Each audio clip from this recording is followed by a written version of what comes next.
এমন একজনকে বিয়ে করলাম, সারাদিন আমার কপালে সুখ নেই। বলে কাজকর্ম তো সব ছেড়ে দিয়ে চুরি ব্যবসায় তো ধরেছো। এতদিনে যা চুরি করে এনেছিলে তা তো প্রায় শেষ হতে চলল। এরপর কি আমরা না খেয়ে মরবো? না না গিন্নি, তোমাকে আমি না খেতে দিয়ে মরতে পারি? আমি আজই যাব কিছু একটা বড় দান মারতে। তো না, আমাকে একটু টাটকা সবজি দাও তো। হ্যাঁ দেবন, এখনই দিচ্ছি। টোনা সবজি বিক্রি করে সৎভাবে সংসার চালাতো। তার সংসারে ছিল টুনি আর তার ছোট্ট মেয়ে টুনটুন। টোনা সবজি বিক্রি করার পরে সন্ধ্যাবেলা সবজি ঠেলা নিয়ে বাড়ি ফেরে, আর সবজির ঠেলাটা বাইরে রেখে ঘরে খাবার খেয়ে তারা ঘুমিয়ে পড়ে। রাত গভীর হলে কালু কাক টোনার ঠেলা গাড়িটা নিয়ে পালিয়ে আসে আর অলু প্যাঁচার কাছে বিক্রি করে দেয়। সকাল হলে টোনা বাইরে এসে দেখে তার ঠেলা গাড়ি নেই। এ কি টুনি, আমাদের ঠেলা গাড়ি কোথায় গেল? কাল রাতেও তো এখানে ছিল।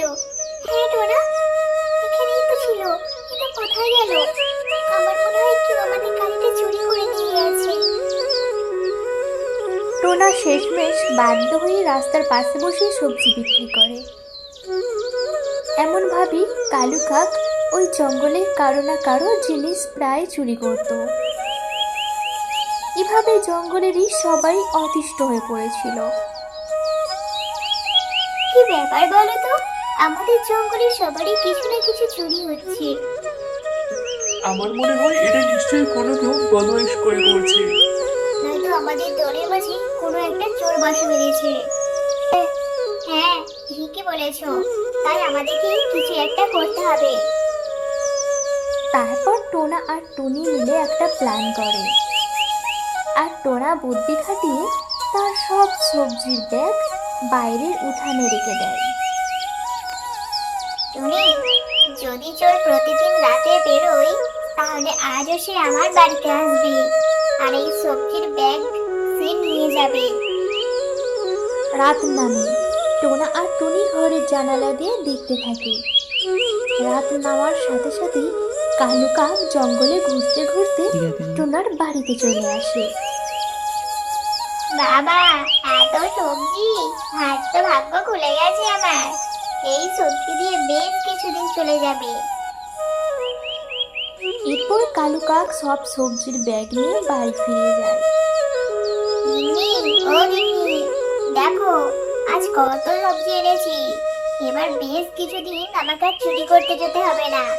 কালকে বেশ কিছু সবজি তুমি রান্না করো, চেটে পুটে খাবো। এই কথা বলতে বলতেই টোনা সব পাখিদের নিয়ে কালু কাকের ঘরে ঢুকে পড়ে। ও, তার মানে তুই সেই চোর যে জঙ্গলের সব পাখিদের বাসায় কিছু না কিছু চুরি করে নিয়ে যেতিস। এরপর সবাই কাকুলি আর কালু কাককে খুব মারে। আমাদের ক্ষমা করে নাও টুনা, আমরা আর কখনো আমাদের জঙ্গলে কারো চুরি করব না। না, তোরা খুবই খারাপ করেছিস। অসহায় মানুষদের প্রতিটা জিনিস তোরা চুরি করে বিক্রি করেছিস। তাই তোকে আমরা কেউই ক্ষমা করব না। আজ এখনই তুই আর তোর স্ত্রী এই জঙ্গল ছেড়ে চলে যাবি। পর কালু আর কাকুলি সেই জঙ্গল ছেড়ে অন্য জঙ্গলে চলে যায়।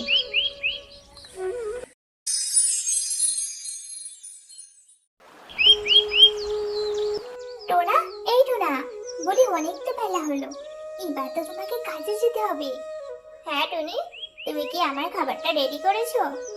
আমি সব রেডি করে রেখেছি, তুমি এসে খেয়ে নাও। টোনা খাবার খায়। এরপর সে তার নাঙল নিয়ে মাঠে চলে যায়। টোনা মাঠে কাজ করে তার সংসার চালাতো। টোনাদের কোনো সন্তান ছিল না, তাই পাড়া প্রতিবেশী টোনাদের অনেক কথাই শোনাতো, কিন্তু টোনারা কারো কথায় কোনো কান দিত না। টুনি, ও টুনি, বলে কি কালকে আমার মেয়ের জন্মদিন, তা তোমার আর টোনার নিমন্ত্রণ থাকলো। সন্ধ্যাবেলা যেও কিন্তু আমাদের বাড়িতে। আচ্ছা টিয়ে বোন, যাবো আমরা। ওইদিকে ওই জঙ্গলেই থাকতো কাকলি নামে এক কাক। সে ছিল বড্ড পাজি। টুনিকে সে একদমই পছন্দ করতো না। পরের দিন সন্ধ্যাবেলা টিয়ার বাড়িতে সব পাখিরা যায়। টোনা আর টুনিও যায়। টুনিকে দেখে কাকুলি হঠাৎ বলে ওঠে, কি গো টিয়াদি, এই টুনিকে তুমি নিমন্ত্রণ করেছো? ও তো এমনি নিঃসন্তান, তোমার একমাত্র মেয়ের জন্মদিন, দেখো কোনো যেন অমঙ্গল হয় না। কাকলি, তুমি মুখ সামনে কথা বলো, তুমি কিন্তু টুনিকে অপমান করছো। এতে অপমান করার কি আছে গো টোনাবা, যা সত্যি তাই তো বললাম। এমন কথা শুনে টুনি কাঁদতে কাঁদতে বাসায় ফিরে আসে। টুনি, তুমি মন খারাপ করো না, আমি তোমাকে নিয়ে কালকে ওই নীলাবতী নদীর তীরে ঘুরতে যাব, দেখবে তোমার অনেক ভালো লাগবে। পরের দিন টোনা টুনিকে নীলাবতী নদীর ধারে নিয়ে যায়, কারণ এই নদীর ধার টুনির ভীষণ পছন্দের জায়গা। টুনির মন খারাপ হলে টোনা টুনিকে এখানেই নিয়ে আসে। তারা বসে গল্প করতে থাকে। হঠাৎ টুনি দেখতে পায় কিছু একটা নদীর মাছ থেকে ভেসে আসছে। টোনা, ওই দেখো কি যেন একটা ভেসে আসছে। টোনা তখন উড়তে উড়তে নদীর মাছ থেকে বড় মাটির হাঁড়িটা নদীর তীরে নিয়ে আসে। ও মা, টোনা, এই তো দেখছি মানুষের বাচ্চা গো। হ্যাঁ টুনি, কিন্তু এই নদীর মাঝে কি করে এলো? টোনা, এই বাচ্চাটি আল্লাহতাআলা পাঠিয়েছে আমাদের কাছে। এই সন্তান আজ থেকে আমাদের সন্তান। এখানে তো ওর মা বাবা আমি কাউকে দেখতে পাচ্ছি না, আমরা এই বাচ্চাটাকে কোথায় রেখে যাব? কিন্তু টুনি, আমরা পাখি, এই মানুষের বাচ্চাকে আমাদের পাখি সমাজ কি মেনে নেবে? যদি প্রয়োজন হয় তাহলে আমরা এই জঙ্গল ছেড়ে দেব। এই বলে তারা বাচ্চাটাকে বাসায় নিয়ে আসে আর একটু একটু করে বড় করতে থাকে। কিছুদিনের মধ্যেই এই কথা পুরো জঙ্গলে ছড়িয়ে পড়ে। কাকলি সবার কাছে গিয়ে টোনা টুনির নামে কটু কথা বলে মন ভাঙাতে লাগে। একদিন সব পাখিরা টুনিদের বাসায় আসে। শোনো টোনা, আমাদের পাখি সমাজ এটা কিছুতেই মেনে নেবে না। তোমরা যদি এই বাচ্চাকে চাও তাহলে আমাদের জঙ্গল ছাড়তে হবে। ঠিক আছে উলু প্যাঁচা দাদা, আমরা রাজি, এই জঙ্গল ছেড়ে চলে যাব। একটা ছোট্ট নিষ্পাপ বাচ্চার জন্য তোমরা আমাদের জঙ্গল ছাড়া করছো। ভেবে দেখো তো, তোমাদের কোনো সন্তান যদি হারিয়ে যেত আর অন্য পাখিরা তাকে আশ্রয় না দিত, তাহলে তোমাদের কতটা কষ্ট হতো। সে পাখি হোক বা মানুষ, সন্তান তো সন্তানই হয়। টুনির এসব কথায় সব পাখিরা তাদের ভুল বুঝতে পারে। হ্যাঁ টুনি বোন, আমরা আমাদের ভুল বুঝতে পেরেছি।